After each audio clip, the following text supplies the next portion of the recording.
everybody, this is the BG, and today we're going to learn how to make pumpkin pancakes.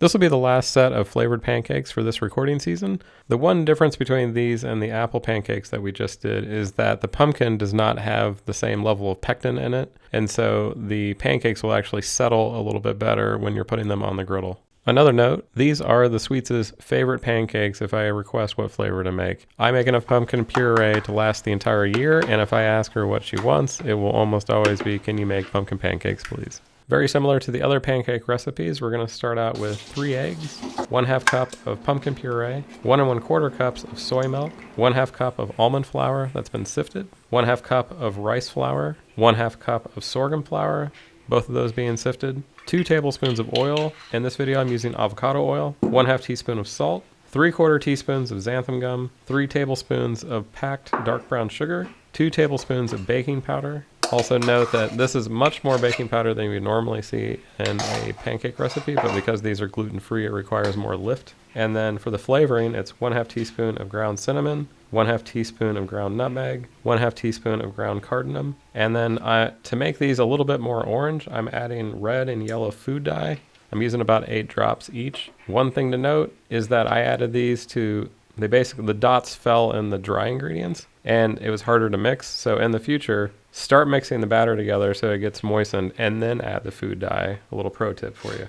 With all the ingredients in the bowl, it is now time to mix the holy hell out of this batter. Like I said in the other gluten-free recipes, you cannot overmix a gluten-free batter.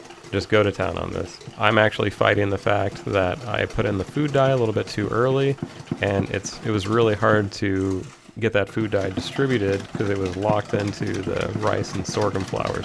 The most important thing for this recipe is after it is mixed thoroughly, it needs to rest for 20 minutes. Don't do anything to it. Just let it sit on the counter for 20 minutes before you start putting the pancake batter on the griddle. With the batter well rested, go ahead and oil the griddle with a little bit of avocado oil, or you can use a vegan butter or regular butter if you want to. I have the griddle set at 315 degrees. For this particular brand, that seems to be the best for making pancakes like this. After the griddle is up to temp, you're going to carefully ladle on 8 pancakes for this size of a griddle. Each pancake is about 4 inches in diameter, and then you're just going to let them cook. Not quite as bad as the apple pancakes. The pumpkin pancakes do require a little bit of finesse to get them leveled out. So again, I'm using a pastry knife to get these a little bit more leveled out so that they're thinner pancakes. Unlike a glutinous pancake, you're not going to see the same bubbles forming at the top of the pancake. So really what you're looking for is a change in the sheen on the top. And then also if you work the spatula underneath of it, you can check to see what the color is, to see how brown they are. It's going to be based on the top of it looking a little bit more matte versus glossy, and then the bottom being the correct amount of brownness. After the bottom gets to the same level of doneness that the top was, these are ready to pull off.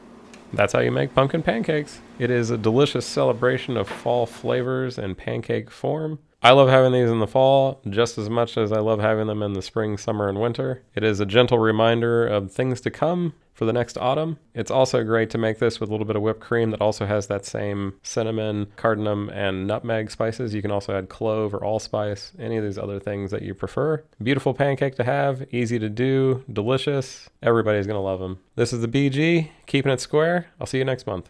Thanks for watching today. We've already introduced you to Cincinnati's claim to fame, this wonderful breakfast sausage called Geta. In our next episode, we'll give you some tips on how to cook it, because cooked improperly, good Geta can go terribly wrong. Join us next time to keep the art of cooking Geta alive and well. Subscribe to us, check out our website, and we'll see you next time on Our Final Freezer. All right, what are we looking at? Pumpkins. We're looking at sunflowers. Not pumpkins. Very good. Our final freezer. Yeah, our final freezers.